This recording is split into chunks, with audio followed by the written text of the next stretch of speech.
It is one winter day in December 1984. Location, Akron, Ohio. The temperatures had gone to some of the lowest of the winter. It was chilly, 46 degrees Fahrenheit to be specific. If you were outside, it would be a tough time if you didn't have a jacket. These were conditions that made some people shiver that day. The city of Akron at the time was home to just more than 230,000 people, the fifth most populous place of the state, and an important part of the structural integrity of Ohio. Many people loved the city of Akron. Akron's cost of living was below the country's average. The landscapes were beautiful, and the culture was rich and alive. The community of Akron was some of the friendliest and most accepting you could find. People were passionate about communicating with each other, supporting friends and neighbors. This winter day that we're talking about is December 30th. As people look forward to excitement for the new year, some also had their own looks in personal life. New friends, something they bought, and yeah. And one of the things that got families excited, the mother giving birth to a baby, and one such mother was doing exactly just that. On this particular day, the world didn't know it yet. The NBA didn't know it yet, nor the city of Akron either. On this particular day, a mother in Gloria James, who was just about to give birth to her son, LeBron. And finally, on this particular day, a mother was about to take care of one of the greatest basketball players of all time. One that would redefine the history of the NBA and its records. One that makes for an incredible amount of stories. In today's video, we talk about the early history of LeBron James before his playing days in the NBA. So buckle up for a cool story and enjoy the lore.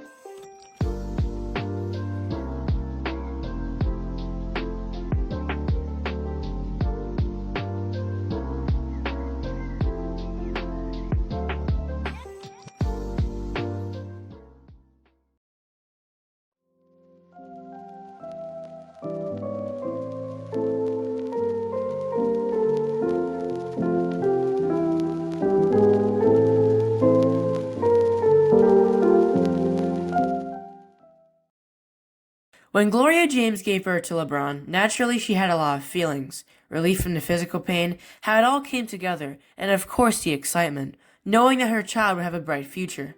Gloria named her son LeBron because she wanted a name that could stand out apart from others. The James family was quite popular. When the local newspaper covered the death of Freda James, who is part of the family tree, the paper mentioned that she was survived by Gloria's sons, Terry James, Curtis James, and LeBron. This newspaper came out on December 28, 1987, when LeBron was 3 years old. LeBron's first exposure to a form of basketball also came relatively young. 3 days earlier during Christmas, LeBron received a toy basketball hoop with a price tag of $25. While still in playful spirits, it was the very first sign of what was about to come. During LeBron's toddlerhood, Gloria dealt with financial issues, often moving to new apartments and occasionally staying with friends and family. Even a few of these apartments were small and actually public housing. It was difficult to even have necessities sometimes, but Gloria never lost hope. She wanted to support LeBron no matter what, especially because his biological father had been previously arrested on charges, most notably on theft. She was affectionate, kind, and that type of person that would make others smile. The bond between Gloria and LeBron only continued to grow day by day. Gloria's personality was beginning to play a major influence with LeBron himself, who absorbed that same cautious but resilient thinking. Throughout LeBron's elementary years, his frame, athleticism, and awareness became to the point where it was unusual for his age. He could outrun his peers that were older. Others tried chasing LeBron to no avail. They couldn't come within an inch of him.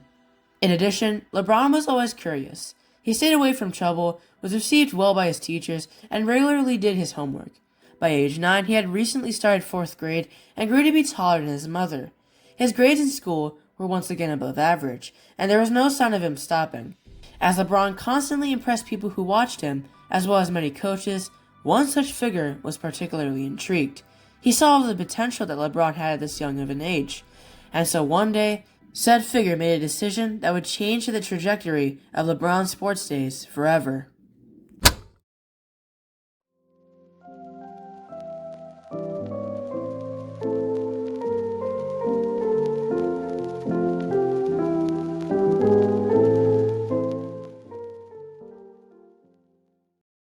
At this point, issues with the family's constant moving weren't going anywhere. Gloria and LeBron spent time together in housing with another coach, Bruce Kelker. While Kilker was a nice guy who helped manage parts of LeBron's football playing days, such as storing equipment, Kilker's girlfriend thought that the apartment felt crowded having 4 people in it, and Gloria agreed to leave. Gloria considered sending James away to relatives in Youngstown, and possibly even New York, so James wouldn't need to stay on couches with her. And this is where this figure comes in. This is Frank Walker. Frank Walker was a local youth basketball coach that suggested James should live with him in a single-family house in suburban Akron. This made it so that Gloria could stay with a friend, while also still being able to see her son on the weekends.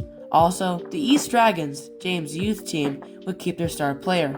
The Walkers had 3 children, with James sharing a room with a new friend, Frankie Walker Jr.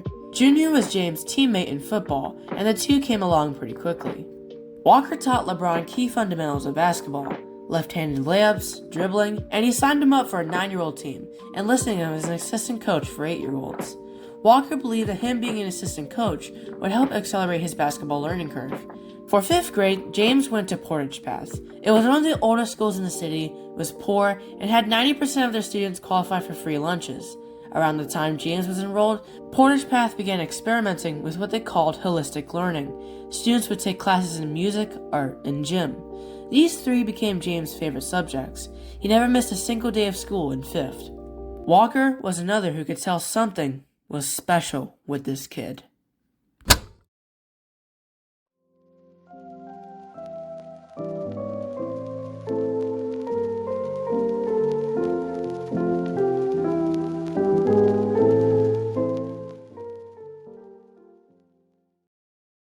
Entering middle school, LeBron's skills really started to lift off. Gloria continued to watch as her son began getting attention from now local media. Coaches frequently made him compete against older kids. These peers were usually 1 to 2 years older than him. Sometimes they would be as far as 3 to 4 years older. And still, LeBron would dominate them. Other players were fearing him. LeBron started having a growth spurt, as is usually with teenagers. In his early teens, he began playing games in AAU leagues.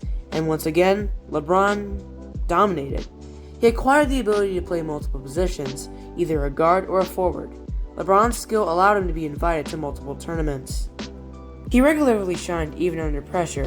His performances catch the eyes of scouts across Ohio as he played for coach Drew Joyce II, who was a local mentor.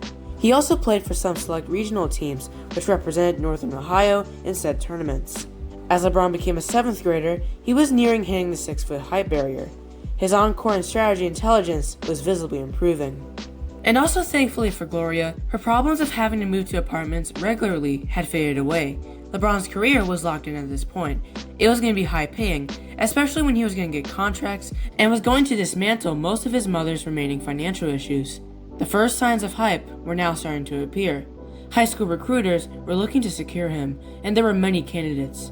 One included St. Vincent St. Mary. Keep this in mind for later. LeBron was leading his teams to wins in the tournaments and eventually championships, putting up performances that were MVP level. LeBron in 1999 as an 8th grader had established himself as a consensus top player in the city and arguably the best middle schooler in the state. Around this time, he adjusted his training regimen. LeBron took training more seriously with the knowledge of a now maturing teenager. He turned 14 that year and the end of middle school was approaching. Gloria, LeBron's teachers, and coaches were ready to take the next step. As LeBron walked out from his middle school campus for the final time, a whole new amount of expectations, excitement from the media and fans, and many more people was about to come. It was time for high school.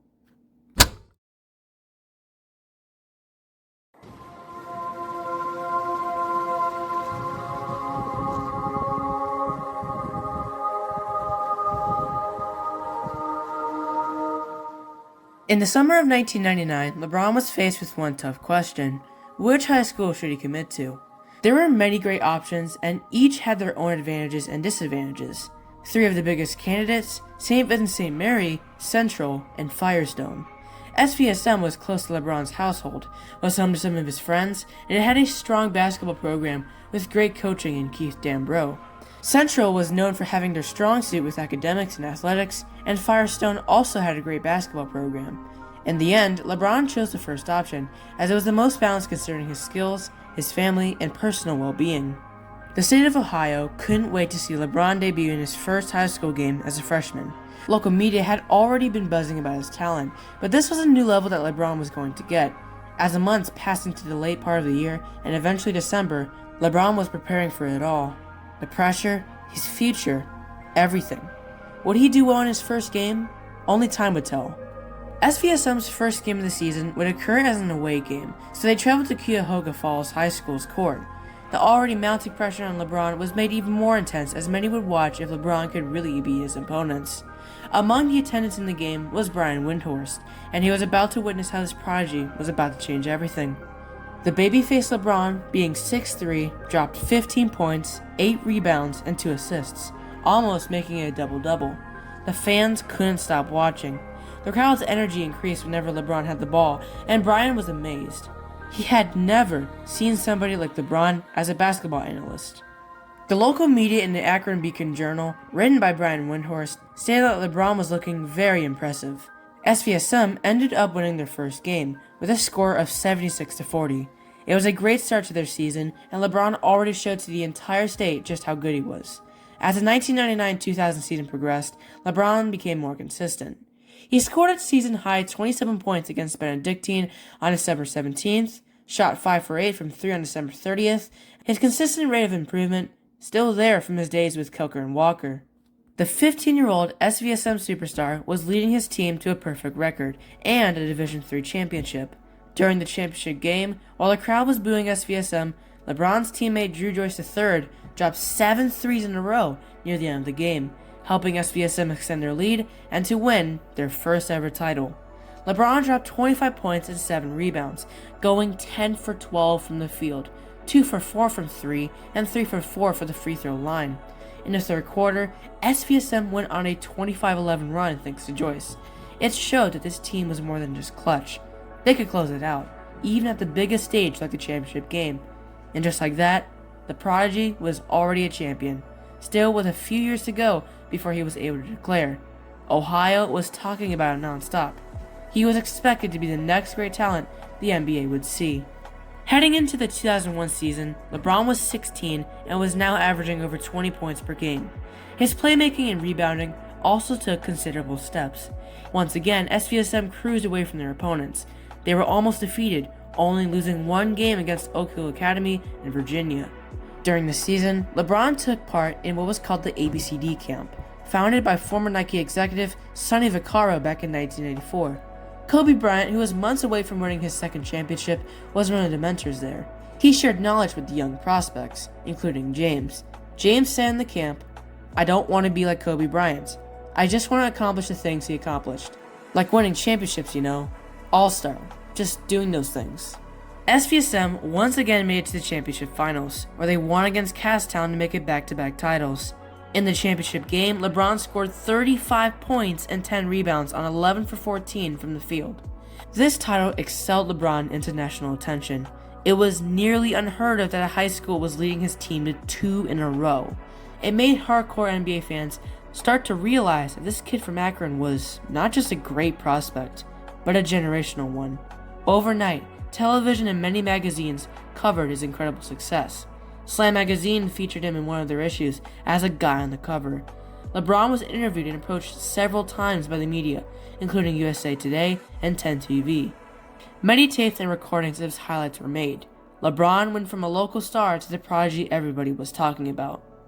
As the last thing to top it all off from 2001, SportsCenter began airing some of LeBron's highlights, pulling further viewers into this Akron kid. This was one of the first times SportsCenter ever aired footage from a high schooler, let alone one who was 16 and leading his team to back-to-back championships. 2 years left until being able to declare. The 2001-02 season for LeBron was when he truly broke out in terms of popularity. Even though SVSM's record once again declined from the previous season, now at 23-4, which was still impressive nonetheless, LeBron once again upped his stats. He scored 43 points on December 23, 2001 against Detroit Redford, started off the season with 3 double-doubles, and carried their team to their third straight championship game. According to ESPN, LeBron averaged 28 points and 8 rebounds, some of the highest PPG in the nation, although there were still players who averaged higher. LeBron won numerous major awards that other high schoolers would be dreaming of. He won Gatorade National Player of the Year, unusual for someone who wasn't a senior. He was added to USA Today's All-USA First Team as the only junior there. He was also added to another first team from Parade magazine. He won Ohio's Mr. Basketball title too. But in my opinion, none of these compare to what happened on February 18th, 2002. Something that would be the final piece into making LeBron popular across the country. On this day, Slam magazine once again made LeBron into the face of their latest cover, called The Chosen One. In this cover, Slam magazine mentioned at the bottom of the front of the printing, LeBron would be an NBA lottery pick right now. The cover described LeBron as the most talked about high school basketball player in America, detailing his ongoing excellence in terms of stats, and even mentioned comparisons to Magic Johnson and Michael Jordan, noting that he might just be the next great player. Upon release, the cover made its way to newsstands, giving the opportunity for many to get their own copy. People loved it. It was a bestseller for Sports Illustrated, millions of people bought it, and as the years went by, it has since become an iconic piece of basketball media that will never be forgotten. Within weeks, LeBron was a household name now. He was seen in stores, he was seen in Ohio television, forums kept talking about him, and still, he had 1 year to go before he could declare. The attendance at SVSM was reaching thousands as every game, LeBron looked more and more important. Even people were traveling out of state. SVSM and all the teams they played against had to even move to larger venues just to handle the capacity. Unfortunately, SVSM was defeated by the Cincinnati Roger Bacon in the championship game. The final score was 71-63. Aspirations of a three-peat were dashed, and reporters noted the loss. But instead of dwelling on the loss, LeBron moved forward. Post-game, he congratulated each of the Roger Bacon players. LeBron said to player Josh Hausfield, "Hey, you're a real good player. Good luck at Miami." The 2001-02 season ended with LeBron now at 6'6", him coming off his first notable loss, and respect from everybody who watched him, including his opponents. This was the second to last season of LeBron's high school career. Heading into the start of the next one, redemption was on the cards. 1 year left until being able to declare.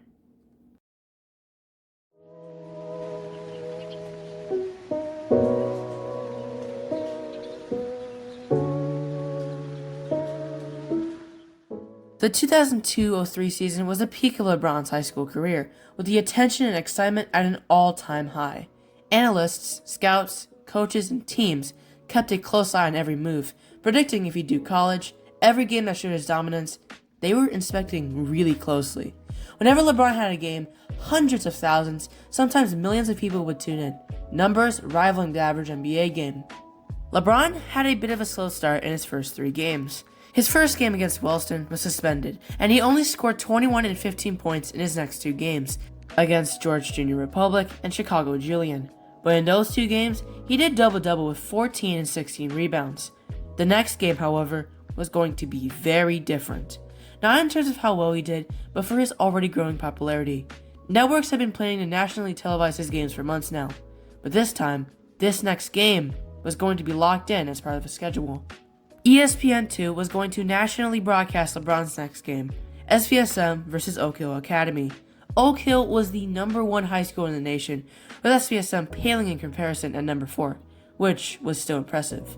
The game was set to take place on December 12, 2002, at the Conversation Center of Cleveland State University. The Oak Hill game was going to be one of the most hyped basketball games in American history that wasn't in the NBA. Hours before the game even started, thousands of fans packed up outside the arena, and tickets were sold nearby. The ESPN2 commentators were ready for this. This game changed the way we see young prospects. They deserve more attention, and high school basketball's influence grew exponentially in the years following LeBron. But let's get into the game itself. LeBron immediately came up steaming in the first quarter. He had this dunk with 1 minute and 48 seconds left, rebounded a missed shot from Eric Lahman, and went on his way to score 11 points. LeBron had another dunk in the second quarter, cashed a lob pass, and with 5 minutes left in the second quarter, SVSM took a lead they wouldn't relinquish. At halftime, LeBron had scored 16 points. In the third quarter, while Oak Hill tried their best to keep it close, the game was sealed after SVSM went on a scoring run that led them to a 65-45 win. LeBron added an additional 9 points in the third and 6 points in the fourth, finishing with 31 points, 13 rebounds, and 6 assists, on 12 for 25 shooting from the field, 2 for 6 from 3, and 5 for 8 from free throws. A very solid double-double.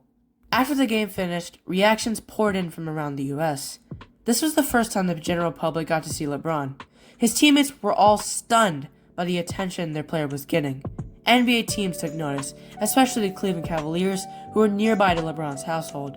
Highlights of LeBron's plays were shown on ESPN for days to come. LeBron's SVSM jersey sales went up almost immediately. And lastly, shoe companies were trying to secure their contract with LeBron. Among the notable candidates were Nike and Adidas. It was already certain that LeBron was going to be a prodigy everybody was talking about. But when LeBron upset Oak Hill, that was the final nail in the coffin for any doubts about his popularity. He wasn't this underrated kid anymore. His hype was completely justified. As the season progressed, the national hype continued too. LeBron had a few more nationally televised high school games that further extended his reach. On January 4th, 2003, SVSM played against Modern Day. Modern Day is best known for being on the wrong side of history after Chino Hill's Ball brothers squashed them back in 2016. But back in 2003, they were less popular, simply put it. He dropped 21 points and 8 rebounds in that game. SVSM cruised from their opponents for the rest of the 2002-03 season. They only lost one game, and streaks like that were very usual from now. For 2 games in the schedule, LeBron was deemed ineligible to play because he was dealing with a controversy after receiving a Hummer H2 Glory gave him that had a price tag of $50,000. This led to the OHSAA, which stands for the Ohio High School Athletic Association, to temporarily suspend him, citing that it was a violation of their amateurism rules by accepting improper benefits. Let's take a look at another notable game that was nationally televised, taking place on February 8th, 2003, SVSM versus LA Winchester. To a thrilled sellout crowd, LeBron dropped a career-high 52 points on 21 for 34 shooting from the field, 6 for 9 from 3, and 4 from 8 from free throws.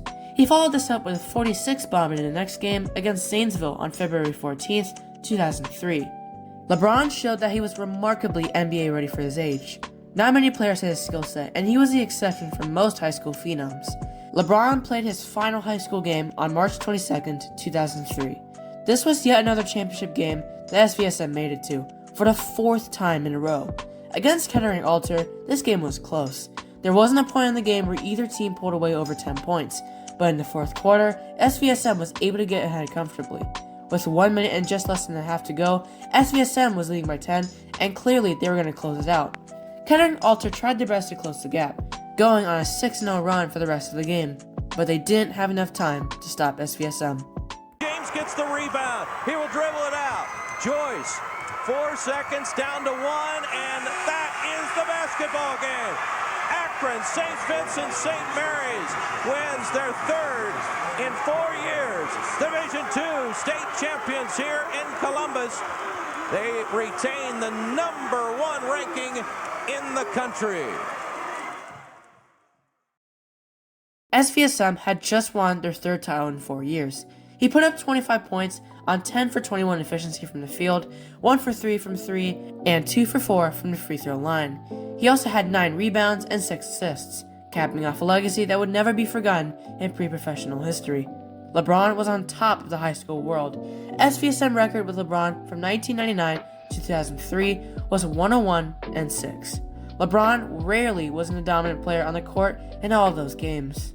In said games, which were 107, LeBron scored a total of 2,667 points, which is still an SVSM record.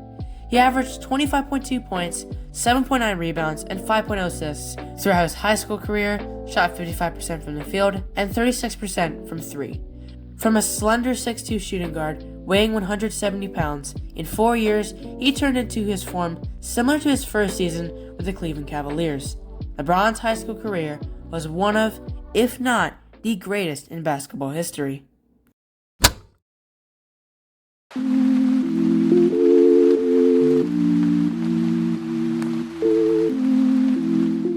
After the high school season ended, scouts couldn't stop looking at him. He was going to be the consensus #1 pick in the draft. Any team that secured him in the lottery would have their fortunes changed for at least the next 10 years, assuming LeBron wasn't going to bust out later and that he would be healthy. LeBron made his move to skip college and declare for the 2003 NBA draft that was filled with other promising prospects like Dwayne Wade, Chris Bosh, Carmelo Anthony, and Darko Milicic. On May 22, 2003, LeBron agreed with a deal from Nike that was worth $87 million and had a 7-year contract. This was despite Reebok reportedly offering $115 million, which was almost $30 million more than what Nike was giving. Adidas fell short of the two, only offering $60 million.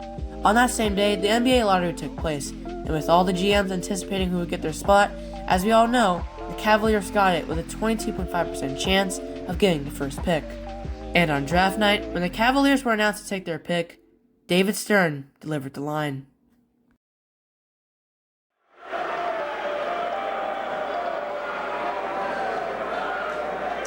With the first pick in the 2003 NBA draft, the Cleveland Cavaliers select LeBron James.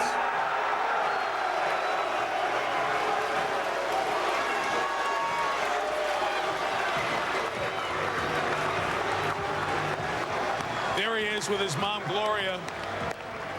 Gloria sacrificed a lot, gave birth to LeBron when she was 16, on their own at 19, living on assistance, food stamps, and here they are just a short time later. $100 million. The Cavaliers immediately signed LeBron after to a 4-year deal worth $18.7 million. It was quite a massive contract for a rookie. During the 2003-04 preseason, LeBron went through the Cavaliers orientation program, which helped him do workouts to adjust to NBA standards like its pace and physicality. He learned the playbook, was introduced to the team, and he also did media training. He participated in some summer league games, with his first being on October 7, 2003, against the eventual champions in the Detroit Pistons. He scored 8 points on 4 for 12 from the field, 3 rebounds, and 7 assists, playing in limited minutes. LeBron averaged 15 points, 4.5 rebounds, and 5.3 assists per game throughout the preseason. After some more games, time was ticking between him and his real NBA debut. The season was about to start. Once that time came, it was October 29th, 2003, with the Cavaliers facing the Kings, who were strong playoff contenders. And once after LeBron emerged from the locker room with the entire team, he went onto the court, did his warm-ups, and both teams were introduced.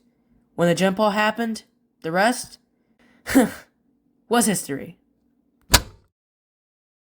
And that's it for the story of the early part of LeBron's life, going from elementary to middle to high, winning championships, and entering the NBA at the age of 18. LeBron is still going strong today, and is still one of the league's most notable all-stars. He's still got years to go before he's gonna hang it up. Anyways, I'm some random Xander, and this is it. Goodbye.